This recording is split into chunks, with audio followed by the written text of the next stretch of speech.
Hi, my name is Haley Lacey, and I'm a dietetic intern and master's student at Florida State University. Today we're going to learn how to make the falafel. The falafel originated in Egypt and is thought to be inspired by Indian cuisine.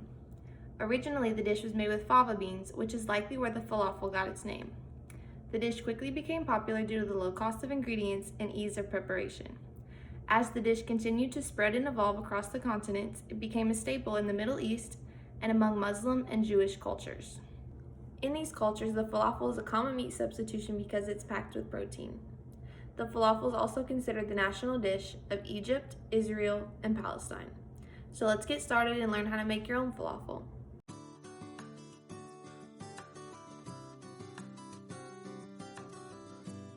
Before preparing any food, we should wash our hands. The CDC recommends that we wash our hands for 20 seconds and that you scrub the backs of your hands in between your fingers and underneath your fingernails.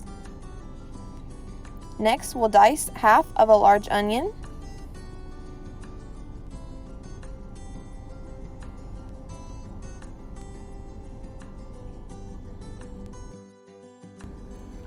Transfer the diced onion into a mixing bowl.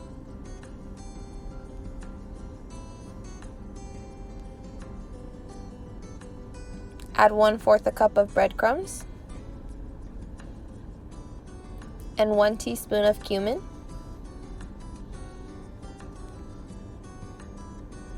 We'll then add 2 teaspoons of minced garlic. If you have fresh garlic, you could also mince this yourself and add it.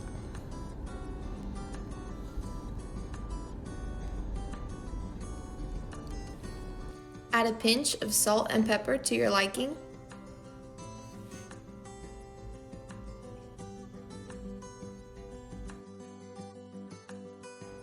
If you're using canned chickpeas for this recipe, we're first going to drain and rinse the beans. You could also use dry beans if you have them by soaking them overnight and cooking them on the stove. Whatever you have available to you will work best.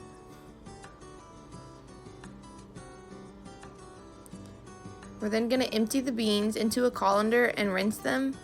We want to rinse our canned beans to remove excess sodium and any adverse flavors from the canning process.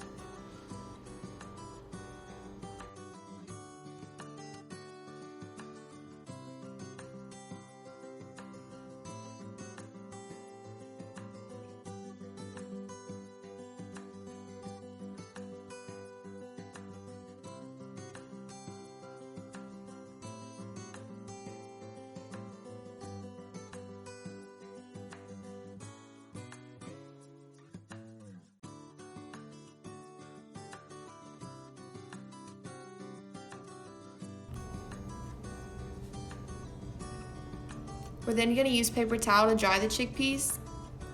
We want to remove as much excess moisture as possible before adding them to the mix.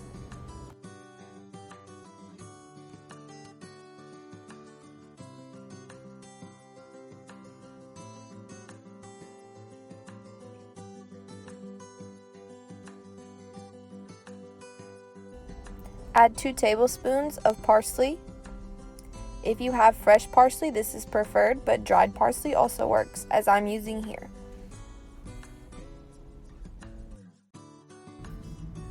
Then use a blender or a food processor to combine ingredients.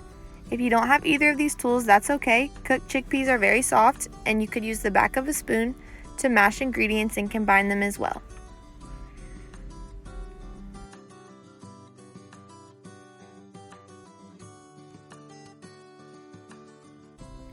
We want our final dough to be a little bit crumbly, so in order to obtain this texture, we're going to add 1 tablespoon of flour at a time and fold it in with the dough.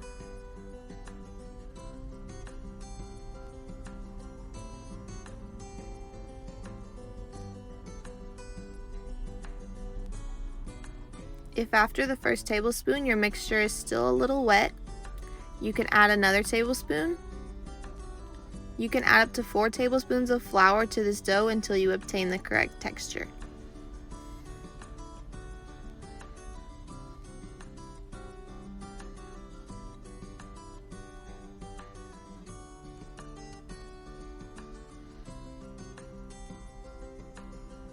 As you can see, the dough is thickened slightly and is a little crumbly.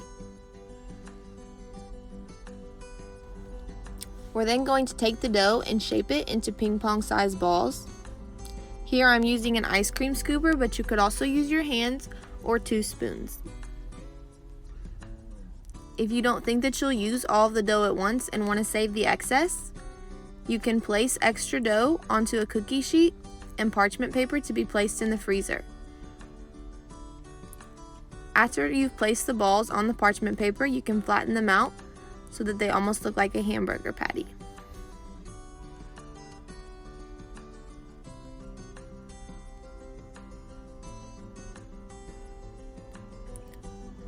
Frozen dough can stay good in the freezer for up to 6 months. And once frozen on the sheet, you can place it in a bag for easier storage. We're then going to add frying oil to a pan and allow it to heat before we add the patties. You want the oil to cover about half the depth of the dough.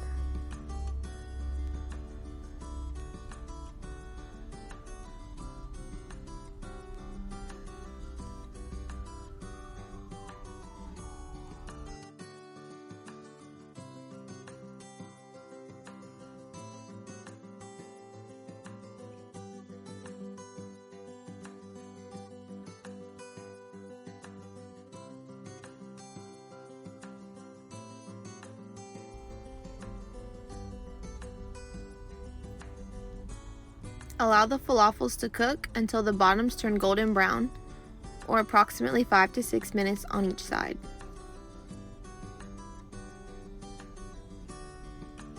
After the bottoms turn a golden brown, we're going to flip them and fry the other side.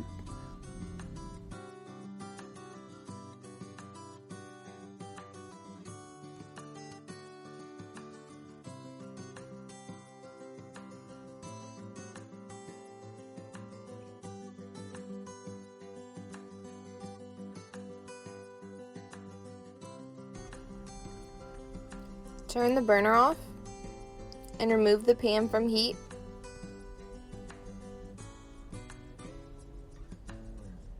Then carefully pick up the hot falafels and place them on a paper towel to soak up excess oil.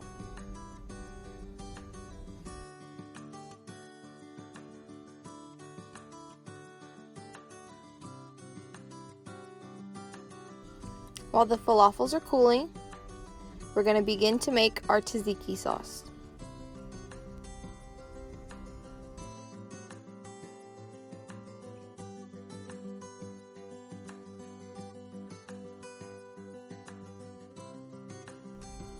Cut 1 whole cucumber in half. Take half of that cucumber and cut it into slices. These slices can be as thick or thin as you like them to be.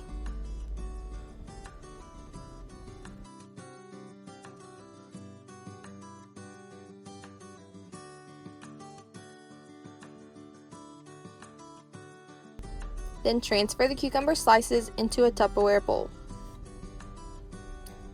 We're going to fill the bottom of the Tupperware with water, just enough so that it's touching the bottom of the cucumbers. We do this so that the cucumbers will stay fresh and not dried out when we place them in the fridge to eat later.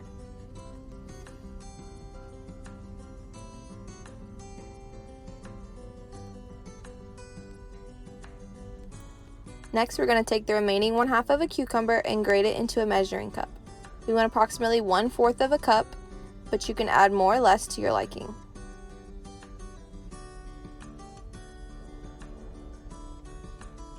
This can be a bit of a messy process, and to get the grated cucumber off of the grater, you can use the back of a knife or a spoon.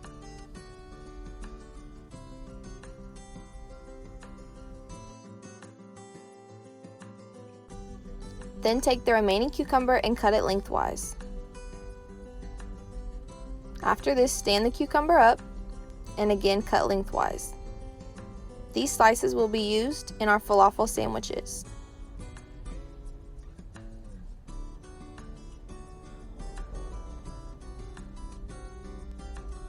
We'll then cut slices of a tomato, which will also be used in our sandwiches. When you're creating a sandwich with falafel, you can use whatever veggies you'd like to fill the pita bread.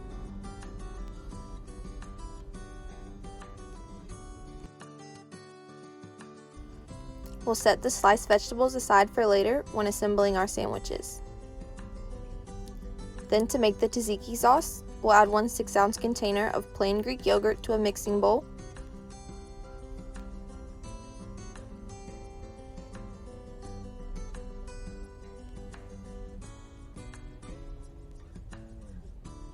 Then add our freshly grated cucumber.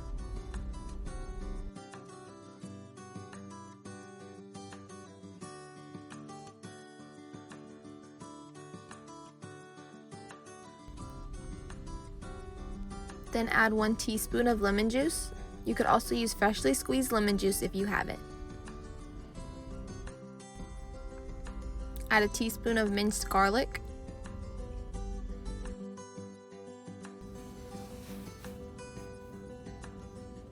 Open the packet of ranch seasoning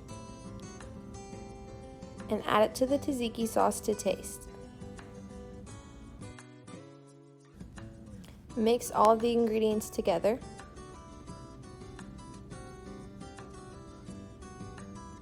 Once all of the ingredients are mixed, taste your sauce and determine whether more ranch seasoning is needed.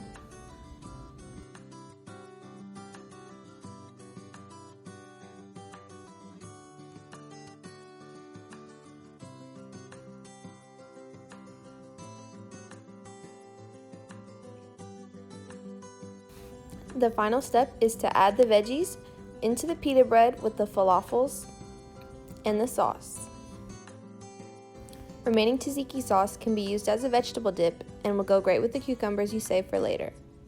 Falafel cakes also taste great as part of a wrap, in a salad or a protein bowl, or as a mini sandwich slider.